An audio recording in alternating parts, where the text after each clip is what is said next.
Let's get right into it. Number 10. The Graeme Obree Tuck. Scottish cyclist Graeme Obree kept inventing new riding positions to go faster, and every time he did, the sport's governing body, the UCI, banned it. Obree wasn't a wealthy athlete. He built his own bike using parts from an old washing machine, including the bearings. He got on that washing machine bike and broke the world hour record, one of cycling's most prestigious achievements. He did it with a position nobody had seen, arms tucked under his chest, hunched like a ball. It looked ridiculous but was extremely aerodynamic. The UCI banned it, so Obree invented another one, stretching his arms out like Superman. He broke records again. The UCI banned that one too. The UCI was essentially playing whack-a-mole with one man on a homemade bicycle. They eventually created the Obree rule, standardizing exactly how a cyclist must sit on a bike. The position of the arms, the angle of the body, all locked down. Unable to keep up with his innovations, they just made innovation illegal, all because of one man who wanted to go fast on his washing machine. Number 9. The Night Train Lane Clothesline Ban. Imagine catching a football, sprinting downfield, and then an arm appears, not to tackle you, but to hit you across the throat at full speed. That was Dick Night Train Lane, and for years, that move was legal. Cornerback Night Train Lane was so terrifying in the 1950s,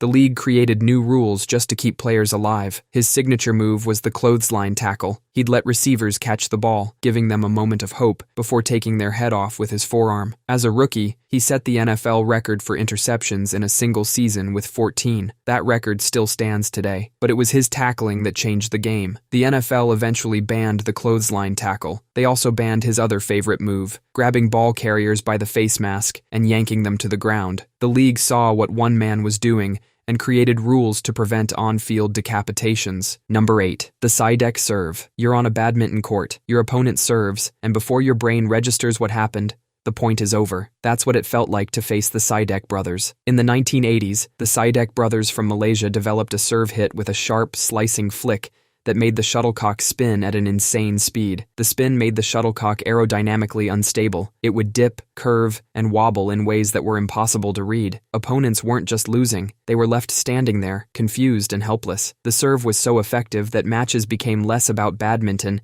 and more about which player was lucky enough to not face the Sidek brothers. The Badminton World Federation banned the serve entirely. They introduced a new rule that the shuttlecock must be hit below the server's waist, with the racket head pointing downward. This change made the physics of the Sidek serve impossible. Their greatest weapon was outlawed because it was simply too good. Number 7. The Lester Hayes Stickum Ban. Imagine showing up to a football game with your hands covered in industrial-grade glue. That's what Lester Hayes did, and the NFL had to write a new rule just for him. Lester Hayes was a cornerback for the Oakland Raiders. Other cornerbacks relied on skill and timing. Lester Hayes relied on chemistry. He didn't just put a little on his gloves.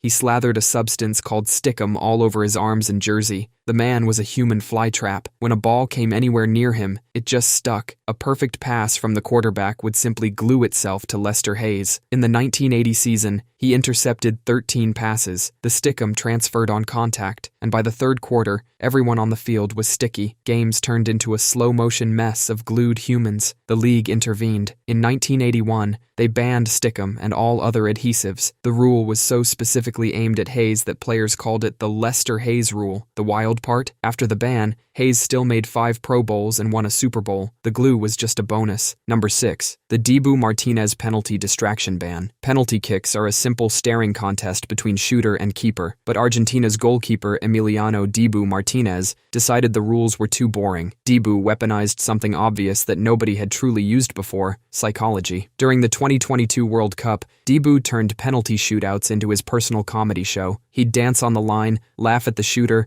and hold the ball hostage to build anxiety. Imagine you're about to take the most important shot of your life, and the guy in goal is doing the Macarena. Your brain starts asking questions. Does he know where I'm going? Should I change my mind? The second you hesitate, your foot forgets what to do. It worked. He was a hero in the quarterfinals, and again in the final, helping Argentina win the World Cup. So FIFA and the International Football Association board stepped in. They updated the rules. Goalkeepers must not unfairly distract the kicker. No more delaying the kick, no more touching the posts, no more mind games. They had to write a rule to stop one man from having too much fun. Number 5. The Bill Russell Goaltending Rule. Bill Russell could jump so high he'd swat shots on their way down into the basket. The ball would be past its highest point, falling toward the hoop, and Russell would still be up there waiting for it. Referees in the 1950s had no idea what to call it. There was no rule against it because no one had imagined a human could do it. Everyone else was playing basketball. Russell was playing aerial volleyball. So the NCAA stepped in first, looking at what Russell was doing at the University of San Francisco. They created a simple rule. Once the ball is on a downward arc toward the basket and above the rim, you cannot touch it. That's goaltending. The other team gets the points. The NBA followed with the same rule shortly after. This rule exists in every basketball game on the planet, from youth leagues to the NBA Finals. It's a law written because one man in the 1950s was too athletic for the sport to handle. Number 4. The Biles skill devaluation. Simone Biles invented moves so difficult that judges refuse to give full credit, not because she did them wrong, but because she did them too well. In gymnastics, harder skills are worth more points, but the International Gymnastics Federation consistently lowballs the scores for Biles' signature moves. They openly said it was to protect other gymnasts. If a move is rated too high, less capable athletes might try it and get seriously hurt. So instead of rating her skills what they're actually worth, they knock the score down. Biles is being penalized for being too far ahead of everyone else. She has multiple skills named after her. When she debuted the Yurchenko double pike, a vault no other woman has ever performed in competition, it was given a starting value far lower than what experts felt it deserved. Her double twisting, double somersault beam dismount was also given a controversial, lower than expected rating. The system is supposed to reward difficulty, but when one athlete's difficulty breaks the system changes the rules on her. She keeps inventing new moves anyway. She's not competing against the judges anymore. She's competing against what's humanly possible. Number 3. The Bodyline bowling crisis. Don Bradman was so good at cricket that England had a national crisis over how to stop him. Not a team, a country. In the 1930s, they asked, "This Australian man is destroying us. What do we do?" The best batters in cricket history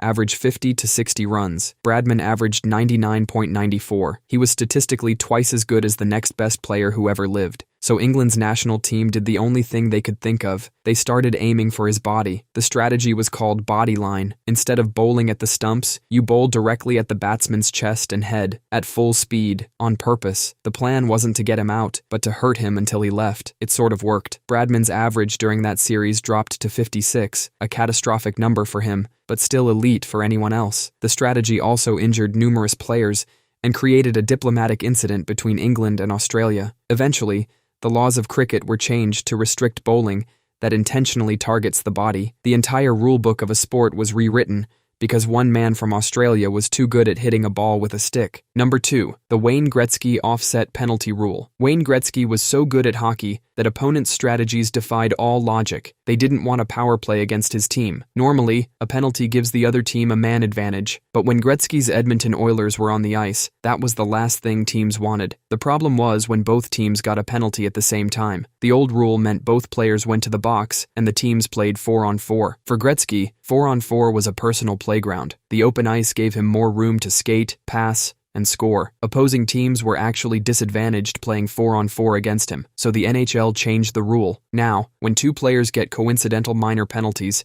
they both go to the box, but a substitute comes on, and the teams play 5-on-5. The penalties offset, and nobody gets the advantage of more space. The league decided that no open ice was better than giving Wayne Gretzky more open ice. Number 1. The Alexandr Karelin rule changes. Imagine going 13 years without losing a single match. Now imagine 6 straight years without anyone scoring a single point against you. That's not a winning streak. That's a hostage situation. Alexandr Karelin was a Soviet Greco-Roman wrestler who didn't just win, he made grown men terrified. He was 6 feet 3 inches, 286 pounds, and had a signature move called the Karelin lift. He would wrap his arms around opponents who weighed just as much, lift them straight off the mat, and throw them backwards over his head. Nobody else could do this. Karelin was so dominant that matches became unwatchable. Everyone knew how they would end. So the sport's international governing body, FILA, started changing the rules. They tweaked the scoring system and introduced penalties for passivity, all in an attempt to force more action and find some way to get a single point on the board against Karelin. It didn't work. Karelin just kept winning. The sport was writing new laws around one man, like changing traffic rules because one driver is never stuck in traffic. He won 3 Olympic gold medals and 9 world championships. People didn't call him the greatest wrestler ever. They called him the experiment because a human being that dominant couldn't possibly be real. That's all for today. I'll be making similar videos in the future. Subscribe to see them.